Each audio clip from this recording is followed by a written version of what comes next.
Welcome to Storycomic Presents, where we interview amazing storytellers and artists. This is episode 109. I'm your host, Barney Smith of Storycomic.com, and we're happy to have back with us the nationally acclaimed cartoonist and illustrator, Daphne Lage. Hello, friend of the show now. That's right. 3. This is the third. Yeah, that's right. Right. This is your third time. You've officially become friend of the show. So yeah. There we go.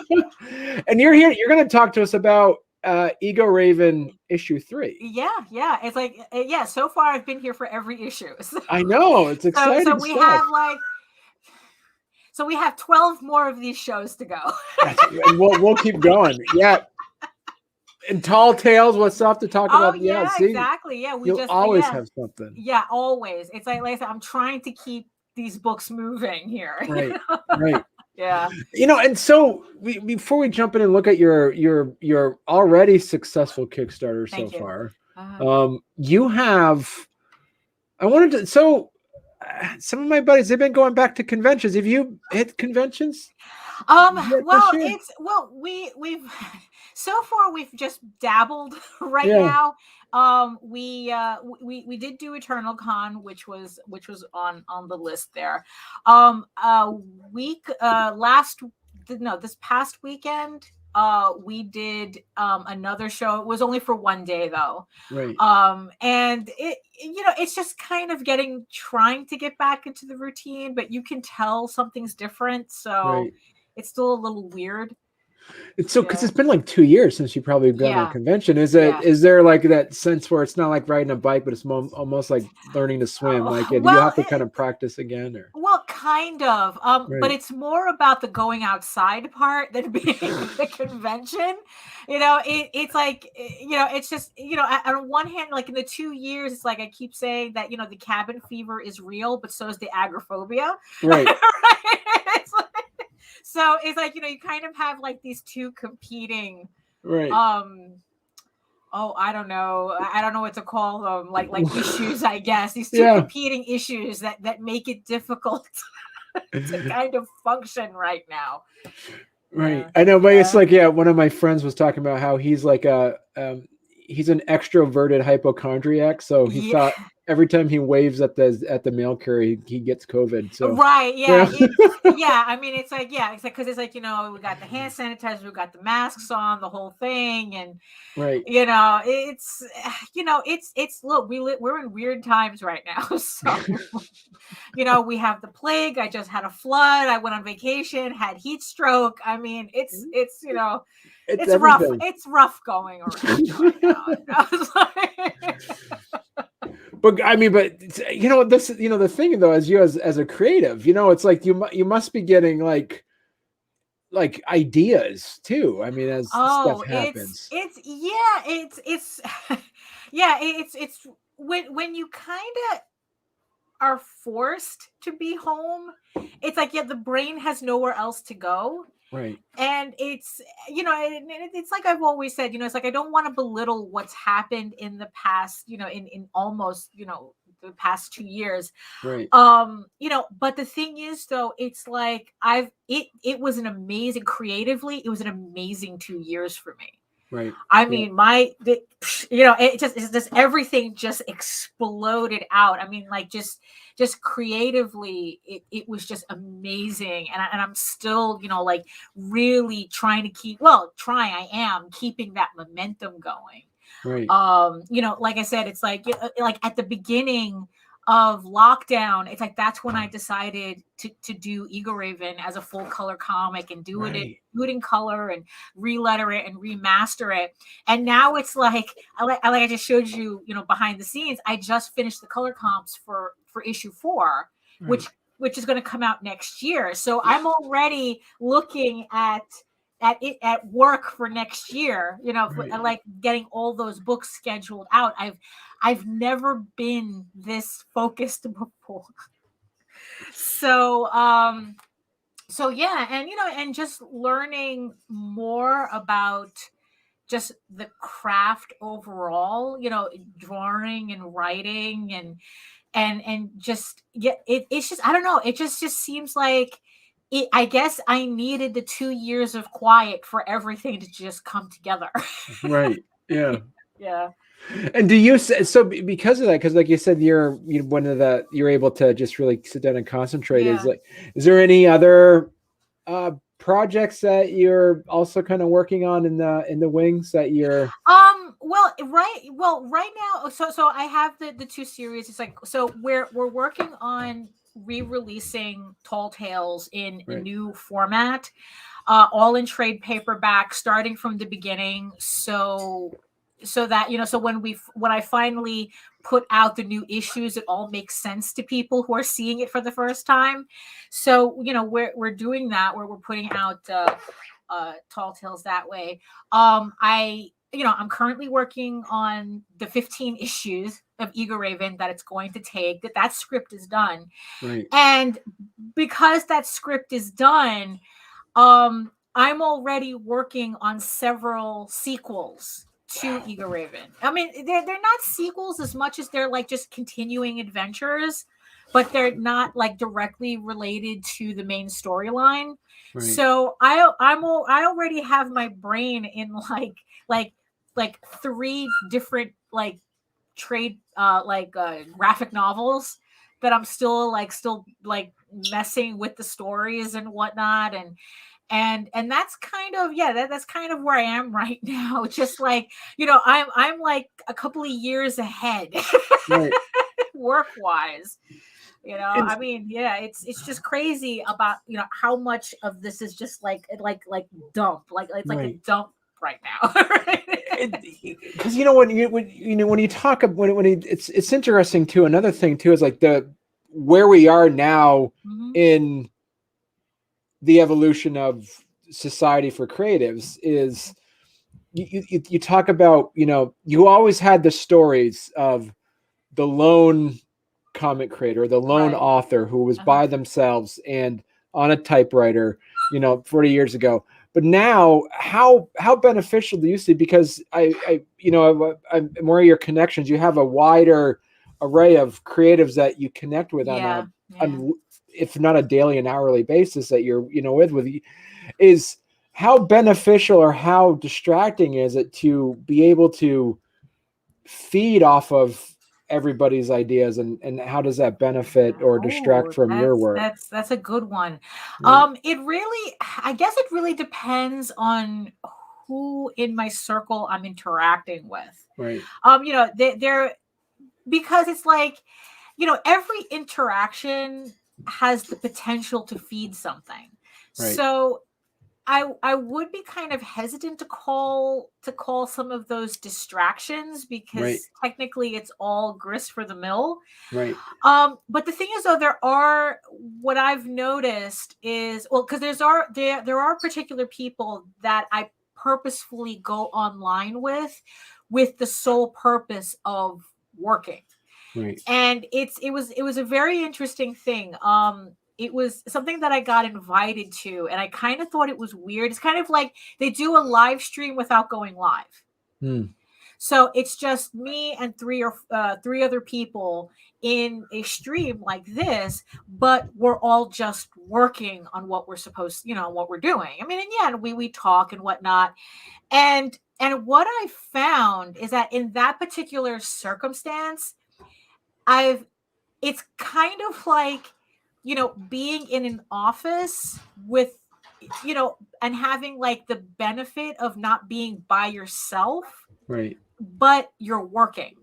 Yeah. So it's like, so our whole, so even though, we have, the water cooler talk and the whole thing, I actually find myself like looking forward to it, because it's like, oh, okay, it's time for the stream, time to get to work. So I Right. know that I'm going to have like maybe like 4 or 5 hours of pretty much uninterrupted time Wow. to Okay. work on, because it's like, that's just what we're there for. It's kind of like, it's kind of like being in an office where it's like you have no other choice but to focus on your work. Right. And it's been so incredibly beneficial. I'm actually still surprised that it works. Right. So even though I'm pretty much alone in my house. Because of this, I still get the social interaction and kind of like that work space feel, so I don't feel completely disconnected from everybody. Yeah. There's like, and also kind of creates also for you like a level of accountability as well. Yeah, right? it does. Yeah, it Right. really does. Because like it's not like we're all like looking over our shoulders or anything and going like, "Oh, did you finish what you're doing?" But I know I'm not going on there to I'm not going on there to be distracted and to be a distraction. So we're Right. all working. So yeah, so there is like this kind of like an accountability that happens where it's like, well, I'm not there to waste anybody's time, so I better work. So yeah, Right. it's really it's really funny how mentally that just clicked for some reason. I mean, yeah, I highly recommend it. I highly recommend it. If it's like you feel like you need that sort of I guess like not a forced accountability, but something like, and I don't want to say gives you the illusion of accountability either, because it's just something that I guess it puts you in a stricter routine, Right. because you're working. You're Right. you're in work mode now. So what would you, so we have like, like viewers or listeners listening to this would say, hey, that's a great idea, Daphne. How would I find a group like this? I mean, for me, it was just literally people I was already kind of going back and forth with online. And it just got to a point where it's like, they sent me an invite. It's like, look, this is what we do. You can come in if you want. Okay. And I just started doing it. And I was like addicted from day one. Right. Because it's like the focus was immediate. It was like, now it's like every time I see that invite pop up, they it's like I go immediately into work mode. I start grabbing my stuff that I have to finish for the day, and it's like, okay, here we go. Right. Oh, and also for your audience, if you haven't if you didn't remember from the last ones, I share my office with a parrot, so he's acting up right now. So if you hear any weird noises, that's him. So yeah. I apologize in advance. Yeah. But yeah, but it's like, but it's like, pretty much like you could pretty much just get any of your friends to do it. Right. You just say, it's like, hey, it's like, let's go online and let's, do a weird cubicle thing. And, right. and yeah, that's, oh, hold on. That's the noise. Hold on. Oh, hold on. Yeah, I know. You see that? That's, yeah. Got to keep an eye on that one. Nobody wants that noise in their headphones. Trust me. Or they're like, someone's like driving on a commute and they think there's like, sirens behind them. Right. Yeah, exactly. Yeah. So yeah, it's like, yeah, so you can do this with any of your friends technically. So, just get on like a Zoom call or any type of live stream or something, and right. Just work. Right. Uh-huh. So let's chat about Egoraven issue 3. As you said, you came on. So you were episode 52. You're episode 78. I'm trying to find the math on here. Right. Episode 109. I wonder if there's a pattern here. I gotta check that out. Well, maybe. I mean, I'm trying. Every 25 episodes or so, maybe. I mean, yeah, I'm trying to keep like like I said, I'm trying to keep like a regular schedule with this, especially since, I have to pair it up with the Tall Tales campaigns. Yeah. So, so it's like, it's just, I'm sitting there with a calendar, just like, okay, this looks good. Count 30 days, fulfillment takes this long. And then it's like, that's how I figure out how to space out my campaigns to get, some sort of semblance of a schedule I can actually like announce. Right. Yeah. And so, and we I think we talked about it a few episodes before. Is like so what are some advice and tips that you would give to your to our listeners and viewers on how to create that audience and create that that community that keeps coming back for Well, I mean the well, it's wow. There's a couple of things. I mean, it's like my main thing is, well, just do the work. Right. It's like in the end, it's like doing the comic itself is the hardest part, because it's like I've seen, it's like I've been doing this for like 30 something years. It's like I've been self-publishing since 1992. Everybody else can do the math on that. So and we've seen people who, it's like they really want to do this, but they barely make it past their first issue. Right. I mean, it's like we went through where the trend was issue zeros, and we had people who never got past their issue 0. Right. And that's usually because it's like they're working on the story as they're going along, and then the second they hit a roadblock, the whole thing falls apart. Right. So I guess at its most basic, at least have your story complete. It's like at least know where you're going with the story, so that you're not struggling with the artwork that goes with it. Right. Although it's it's like I had these 5 issues done for years, but I only actually finished scripting it like last September. So what it's like, okay, sometimes you got to kind of like fudge the facts a bit, but right.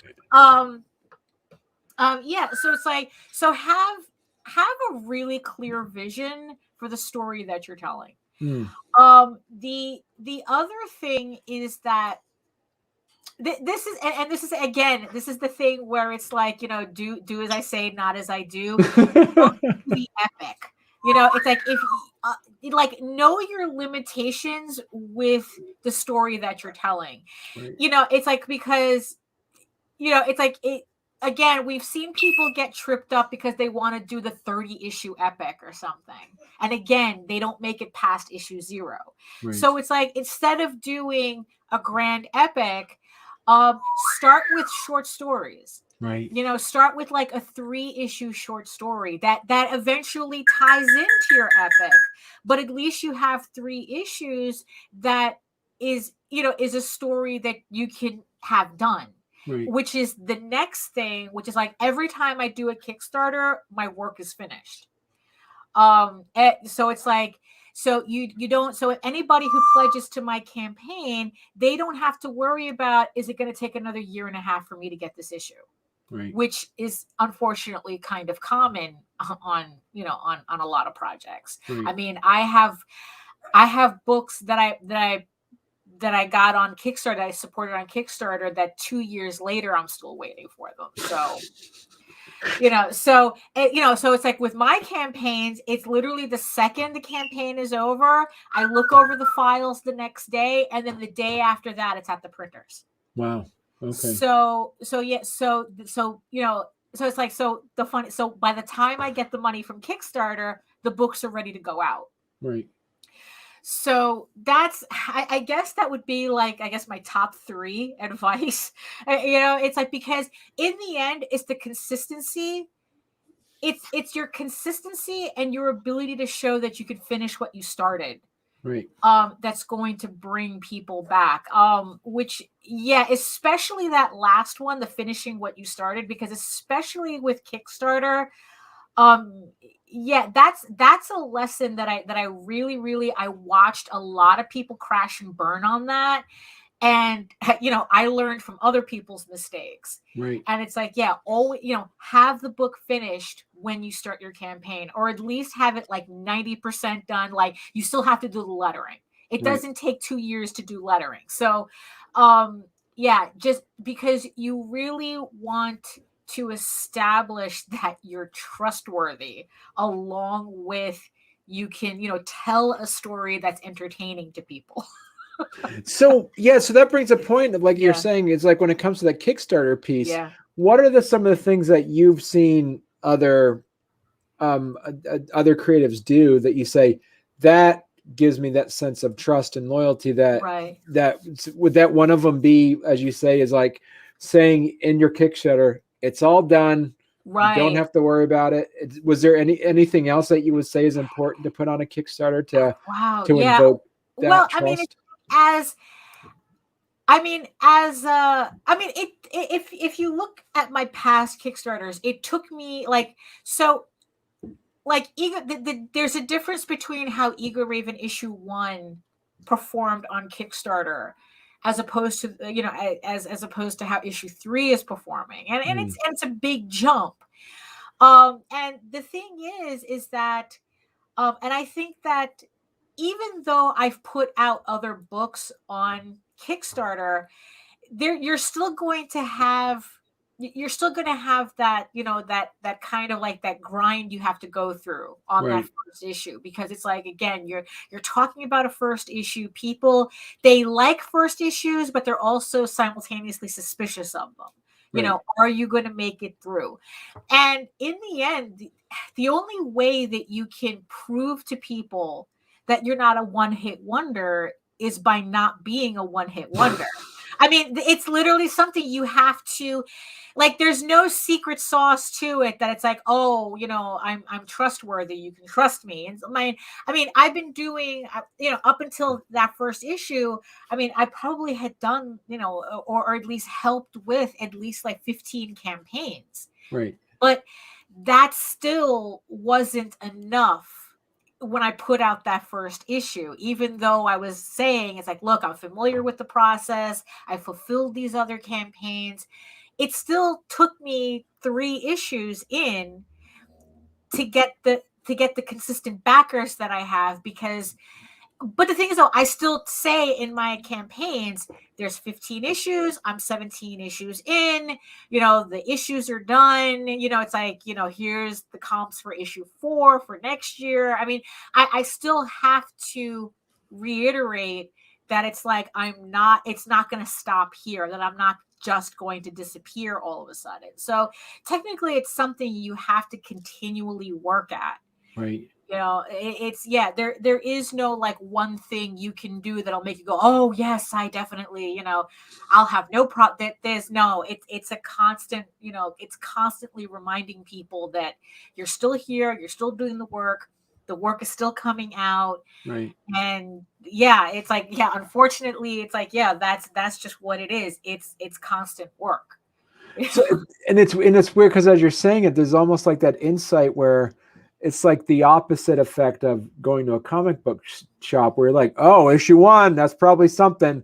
Right. But then like when you go on Kickstarter, it's like issue 1, probably not much going on there. Right. So. Yeah, exactly. It's kind of weird because it's like you kind of figure that people have more faith in what shows up in a comic book shop, because most of the time it's coming from mainstream companies, that they've had years to develop this rapport, I guess, where it's like, you don't, every time you go into a comic book shop, there's always a Marvel comic, there's always a DC comic, there's always an Image comic. You can always count on that, so you don't really question it. But on Kickstarter, it's like, well, who are you? Right. And it's constantly, who are you? And there's legitimacy to the point of saying this is issue 3. Yeah. So it's almost like it has that opposite effect where you're like, all right, obviously they're doing something, because if this is issue 3, this is going to be issue 4. So right, exactly. Yeah, and then it's like, and it's always, and that's also another thing that I have to keep reminding people, that it's like, okay, it's issue 3, but in the title it says issues 1 through 3 plus the prequel. So then that way they could just look at the title and say, okay, I'm not missing out. Right. That it's like, okay, I can still get all the issues that goes with the story and not feel like, oh, well, it's only issue 3 and I missed the first 2 issues and what am I going to do? So I'm not going to bother. It's like, no, it's like, it's this constantly, like I said, it's this constant work that you have to do to keep the person looking at your work, just to build that confidence. Right. That not only are you still going strong, that you're still putting out the work, but they're not missing out on anything either. Hey folks, I just wanted to take a quick break and say thank you so much for listening and watching Storycomic Presents, where we interview amazing storytellers and artists. If you can, please subscribe. If you can, hit the like button. Go ahead and leave a review on your favorite podcast app that you might be listening to this on. And remember, always, always support local artists, support local writers, support independent creators. It sure does mean a lot to them. And we will be here at Storycomic to make sure that their voices are being heard. Thank you. Right. And congratulations, Daphne, you got Project We Love. Yeah, that was a huge surprise, because it's like I was like doing something, I don't know, I was working on something, and I just happened to look on my phone and the Kickstarter email came up. And I'm like, what the heck? And then it's like, Project what? You know, it's like it was just like I was completely. It was funny because it's like Project We Love was something that I was kind of like trying to figure out how to get, like, oh, how do they get this? You know, it's like, what do I have to do? What's the algorithm? What do we, it's like, do I need to put out more issues? What is it? And then like, poof, I get it. And I'm like so flabbergasted. like it was just like I wasn't expecting it to be like just like that, you know. Right. It's like, now mind you, it took me 3 issues to get of Egoraven to get this, and like I said, I've done like 18 other campaigns. So I guess, you know, the next goal is to get Tall Tales that label too. So that's like the next one. Let's see if I can get Tall Tales, a Project We Love. But right. So have you figured out that what the secret is? No, I have no idea. I mean, it's like I'm still fighting the little like gremlin in my head, the imposter syndrome gremlin that just is trying to tell me that's like, oh, it doesn't mean anything. It's just a random bot that they just, that just chooses stuff. It doesn't mean, and it's like, no, it has to mean something. This has to mean something. It has to mean something. It means that somebody at Kickstarter looked at my campaign and enjoyed it. So I'd like to think that, That's right. You have your excuse me while I run around screaming incoherently. Yeah, so exactly. Yeah, I was very. I'm still kind of chuffed at the whole thing. Right. It's like, yeah. So talk to us a bit about the your what you have for levels. Anything new this time around compared to the other ones? It's the usual. No, this is I kind of went back to basics. Okay. With this one, it's just I do have the catch-up levels. I do have my standard variant covers, the virgin cover, the hollow, the silver, and the sketch covers. And I pretty much kind of kept it at that. I experimented a little bit on the second issue with like doing like even more variant covers. Right. But then I just felt like it's just starting to get like a little like complicated for me, like it's just like, I'm not Brian Pulido, so it's like, you know what, let me just shrink that back with the third issue, keep it simple, and and worry about, like, okay, let's concentrate more on getting the stretch goals, rather than putting out like 13 different covers. But there's some of them you still like, though. You get the rainbow ones, yeah, right? no, yeah. This one is a special set that I put together. That it's the hollow foils of issue 1, 2, and 3. But this set is the only set where you can get a metal bookmark and a metal trading card. Wow. So so I only have 24 of those sets. Actually, I sold a couple already. I just don't remember like how many I have left. So if you want the metal bookmark and the metal trading card, you have to get this add-on, and that's what it is, an add-on, not a level. Oh, gotcha. Yeah. Okay. Mm-hmm. Yeah. Yeah. So the levels are regular, and then I have this. So I guess this would be the special thing for this campaign. Yeah, this would be the only one though. Okay. So it's limited to 24 sets. And then that's it for that set. So, and I see here it's the idea that you actually also have, you're showing you already have the covers already made for. Yeah, these are up to issue 7, just Right. to, like I said, it's like to constantly reassure people looking at this for the first time that it's like, it's not a one-hit wonder. It's not going to disappear. This is what I'm up to, and this, that, and the other thing. It's like, it's that constant, trying to comfort people that they're not wasting their money. Right. And not only that, but it's like, if you needed more convincing, like it says there, you can download a free PDF of the first 16 pages of the first issue. So I guess now I'm thinking about it. Like, say for instance, you have somebody that comes on when you launch issue 15. Right. What kind of like catch up will you have? Like, how big of a tier is that going to be? I've thought about this. This is how far ahead I have this planned. This is what it is. So for every 4 issues, so the trade paperbacks is every 4 issues. So so there's going to be an issue 4, and then there's going to be a trade paperback. For every trade paperback, I'm discontinuing the individual issues. Oh. So by the time you get to issue 15, you're going to have 3 trade paperbacks and whatever individual issues are available. Like, so it'd be like, it's 4, 8, 12, 13, 14. So 3. So it'd be like 3 trade paperbacks and 3 individual issues to complete the story. Okay. And then after the 4th trade paperback, only the trade paperbacks will be available. Okay. So yeah, I was because I was thinking ahead of that too. It's like holy crap, that last that issue 15 campaign is going to be insane if I don't pair it.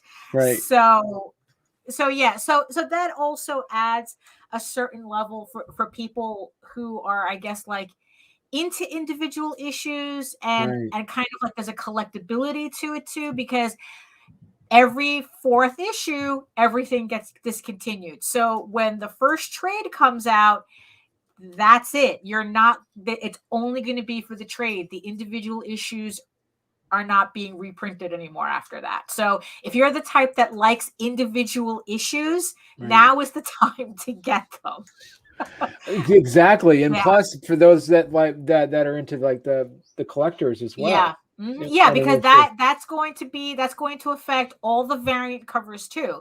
So you have 4 so now we're on the 3rd out of the 4 campaigns where you can get these variant covers also, because when that trade hits, that's it. That's it. Yeah. And so from a creator's perspective, if you have creators listening, what do you do then with, like, if you have extras? Those are just pure convention? Well, yeah, they turn into either convention stock, or it's like I just figure I can put them as add-ons until they sell out. Right. So yeah, because that's the thing also with print on demand, is that I can print really, really close to the vest when I place these orders. So if I sell 100 copies, I don't have to print 3,000 like we used to do back in the day. I can print 110. Right. Okay. So the idea is not to have that many left over to begin with. So I'm not going to have a basement full of 15 issues. So that makes it a lot easier to really limit the stock on this, or it's like whatever's left over, because I'll also put in my store. But yeah, it's once they're gone, they're gone. Right. And would you? And I guess like the other question too is like from the readers that wanted to get that first. Is it? I guess what I'm trying to say here is it culturally understood or culturally acceptable to, like, if you do another print run, that you have to put down like second printing on there, or that's a funny question, because it's like you see, that's something that I'm used to in offset printing, because you have to print so much. You have to print so many at one time. Like I said, it's like, our minimums used to be 3,000 copies, whether we sold that or not, because that was the only way a printer would touch you. And now it's like I can literally get from my printer 3 copies. So the idea of putting in first printing doesn't make sense to me, because then what happens? I'm going to have a 50-second printing. I mean, it doesn't make any sense to me. So for people who like the limited aspect of these issues, like I said, the only thing that I can say is that once the trade hits, then whatever my stock is, that's it. Right. I mean, if you like them numbered and stuff, I'm not really the person for that. This is not the book. I don't number my books. Right.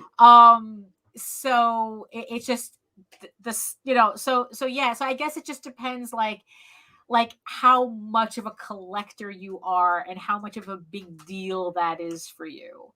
Right. I like the variant covers, and yeah, and like this, but in terms of like, oh, these are exactly, I printed exactly 100, I printed exactly this. No, it's like I printed exactly what I needed.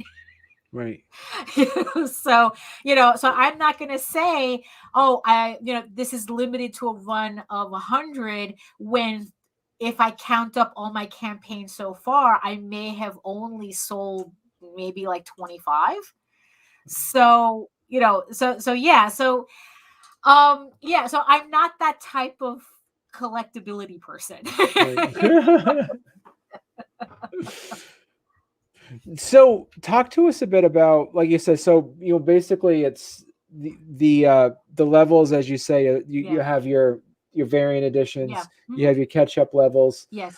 And you did mention something that, one of the things that you did that's you didn't have these type of stretch goals though last time, did you? No, usually the last one was stickers. I did stickers, right? Okay. And then JD, who does the Oswald Chronicles and who also writes Tall Tales, right. And I help, he started doing trading cards. Okay. And I just like, I just loved the idea that it's like, it's just like, I remember trading cards from back in the day. Yeah. And just to be able to do them again, it was just like, yeah, that's, I mean, it's like, it's a really good way to do kind of like prints without being a print. Right. So it's like, we can so for Tall Tales, we did a set of 9 cards. Mm-hmm. So what we do is we put them in the little slipcase, and and it's like people can just like put it in a binder or something, and they have like 9 prints right here, without having to worry about whether they have wall space or anything like that. And it's such a really, really, like I said, it's very, like, I remember when trading cards were really big in the 90s, and it's like, and the early 2000s, and it's like, yeah, it's just a really nice feel to it. Like, even if I were to just do like, so I was just experimenting, and I put them in a pack. And it's like, and I just like the way that feels. Right. It's like to have all the cards in a pack, and it's, and it's like, it's just really convenient. And it's like, it's a way to get a lot of artwork into people's hands without it taking up a lot of room. Right. So when I had the opportunity to do this for the 3rd issue, it's like I jumped all over it. It's like, again, it's like, now it's like I'm just figuring out, okay, how am I going to continue this for the next campaign? It's like, okay, who are the characters I'm going to do next? It's like, oh, am I going to feature the covers? And it's just, they're just a lot of fun to make. So. Are they have like, so on this one, is it like the Oswald Chronicles where there's just like some summary on there, or are these like have stats? These are the character, right? Well, these are the character cards, and they have actual, like, a little bio of the characters behind each one. Okay. Yeah. So it's not like the Marvel cards where they have stats on the back of like. Oh yeah, well, it's not a role playing game, so it's like I wouldn't even know how to begin to make stats for anybody. So. So no, these are bio characters, the character bios on the back, And also, what was funny, like if you had gone all the way to the end of the campaign, I put like a little trivia thing, which was such a huge aha Yeah, moment I for me. saw But that. I loved it. It's like I loved it so much that I even have I'm putting together a card just for that. So when we were talking about like just creatively, this has just been like a brain explosion, right? So this is kind of like a little creative tangent. Um, so for ever since issue one, I have been trying to figure out how to explain Egoraven's name because it is such a weird name. Like there's no other character in the entire story that has a name like that. Like you like it's kind of like it's obviously not human. It's not like a human mortal name, but it's also not, like it's a fantasy name, but not quite. Now, I have the actual explanation as to how I literally got the name. It's kind of like a mishmash of when I used to be an ElfQuest fandom, and you're making up your Wolf Rider name, and it's a whole, it's just a whole dopey thing like that. That's where the name kind of comes from. But I was desperate from the first issue to have an in-story like context for her name. And I was looking at what was I looking at? I was looking at a Gaelic dictionary and a Welsh dictionary. And I was also kind of like tapping into me learning French, trying to learn French. It's like I have all these French comics and I'm trying to learn it. And the most frustrating thing about French is that the words are not said the way you see them. Right. So it's like, you see a word in French and then it's like you think it's pronounced a certain way. And then I look it up, like to get on like Google Translate, and then it's like something completely different.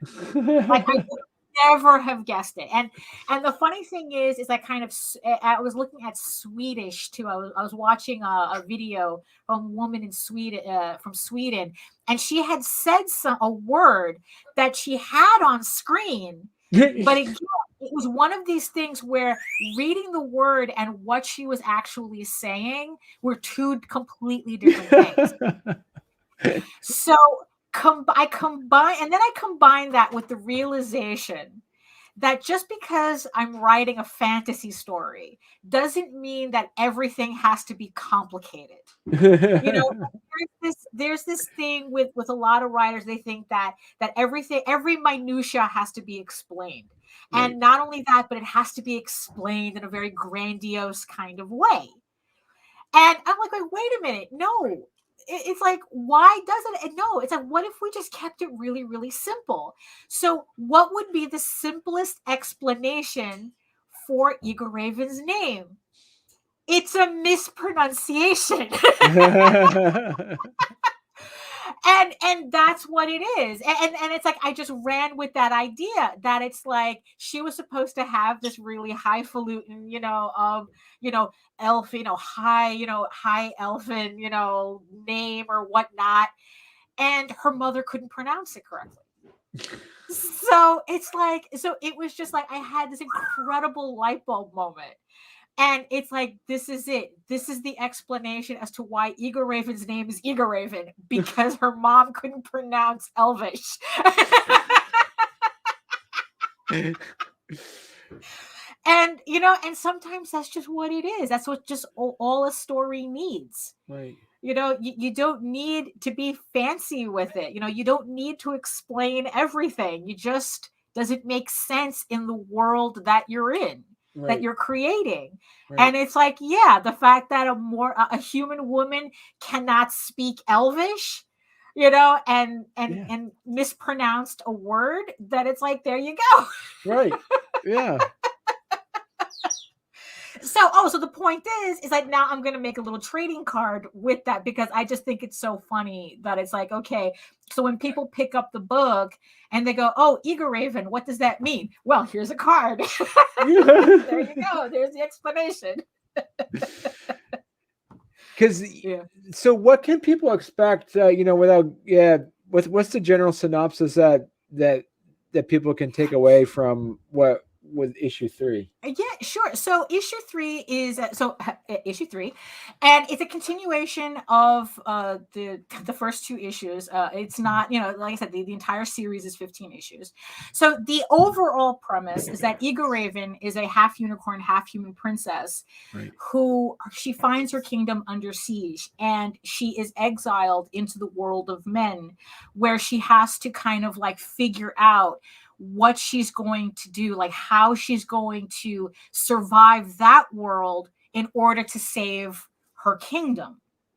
So this is, this is the story of kind of like how she goes on that journey to try to win back her kingdom from the dragons that took it over. So issue 3 continues where she's just been, she's kind of like, in the second issue, she was rescued by a horseman, Johar, who welcomes her into his city, well, the city that he lives in, and he offers, you help me in my foundry with my friends, and we can offer you room and board type of thing. So issue 3 is how 2 unicorns, 2 magical creatures, are trying to like acclimate to being in this mortal human world, in this city that's not quite ready to accept the fact that they have, the magical creatures just living with them. So unlike Tall Tales, this is not like an action adventure type of thing. It's not like running, skipping, jumping, climbing Mount Doom type of story. Right. It's more of, I like to call it like a soap opera, a medieval soap opera, where it's more about the relationships that are developed, and how everyone interacts with each other. And also the thing is, in this issue, so not only is she trying to acclimate to living in the human world, she comes across an opportunity, or more like an opportunity is thrust upon her, that opens up a door that might be able to get her back into her kingdom. Okay. But the thing is like, it's like, is she going to really have the strength to do what she needs to do to follow that path? So which is where that's pretty much the overall of issue 3. So like I said, it's kind of more like a soap opera than an action adventure. So yeah, but the thing is, not to say that it's not devoid of action, that it's not, just people talking, for 32 issues. But that's pretty much the overall kind of like vibe of it. So where Tall Tales is your like Lord of the Rings type of adventure, Egoraven is more like if you took kind of like the Chronicles of Narnia and The Witcher, and kind of like mush them together like that. That's more the vibe that I'm going, like more Chronicles of Narnia with bits of The Witcher in it, because there's just some ridiculous stuff in The Witcher that gave me permission to do certain things in the story. So that's why I kind of like attach it to it. It's like this is kind of like the vibe that I'm going for. Right. Well, so I mean, like Daphne, I mean, congratulations on hitting your goal, and congratulations on getting project we love. Yeah, and mind you, it's like and right before you started the show, I had gained 4 more backers. From last I checked it. So it's like, so everyone's kind of like waking up. So how much do you see, like from your looking at your statistics, how many of the backers you have are returning readers, and how many are new readers? Oh yeah, no, I definitely have my returning readers. I mean, it's like I don't have any specific numbers, right? But the thing that I do like is that, especially on this campaign, I'm seeing a lot of new names. So, and that's the thing too that you really want to try to cultivate. It's like, yeah, you want to get your readers to return, the returning readers, you want to get them back, Right. but also you want to make sure too that you're bringing in new people. And that's kind of like the harder sell, but at the same time, that's why, it's like I'm always kind of like over explaining the campaign, that it's like, yes, it has 15 issues, yes, I've done this before, yes, it's the third issue, here's the catch up tiers, so you're not missing anything, so because you have to, the only way this grows is if you do bring in new people and then they become regular backers. Right. So I'm really happy that I do have my regulars, but I'm just as happy that I'm seeing new names too, because I mean both are important. I don't want to put one above the other. You need both. Right. Yeah. And so and also too, I mean, they're gonna, it's, and I think it's a great strategy, what you talked about earlier, is showing that you have 15 issues and you've already written out, like that, the first 7 issues, you already have the covers for them. Mm-hmm. So I mean, technically I do have all 15 covers, but why give it all away? Yeah, but I'm sure there's probably I'm trying to work as much ahead of schedule as possible. Right. Yeah. Yeah. Cool. Well, like I said, so it's like, congratulations, Daphne. Thank And this conversation went by quick. We're already at the hour. It always happens. That always happens on this show. I mean, we go on for hours, obviously. But then that just gives us something more to talk about when I come back for issue 4. Yeah, exactly. We'll always have something to talk about. Yeah. So once again, congratulations. And if people want to see your work, they should go to egoworks.com. Yes, Is that the best place? Yes, EGOWORKS. All the links are there. There's also a link to Tall Tales too, so you can check out all my work there. If you really need a lot of convincing for some reason, after all this, you can read the first 5 issues of Egoraven in its original black and white format on the website. Right. So this is the original version.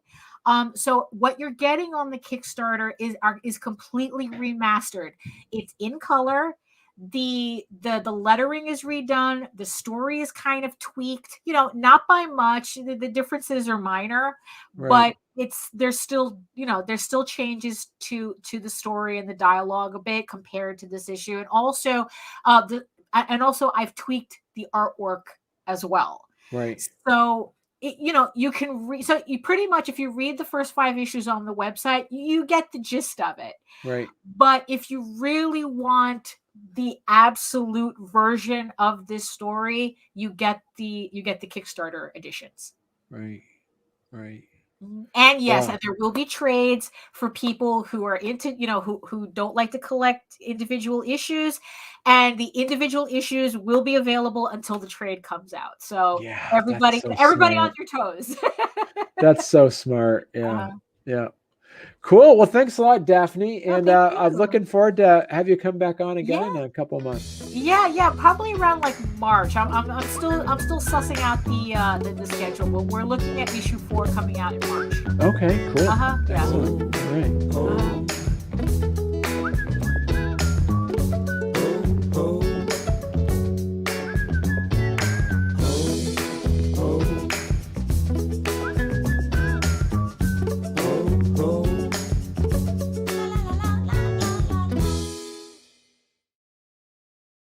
It's true. I mean, sleep hygiene is so important. Yeah, exactly. I mean, you really do got to take care of yourself. Yeah.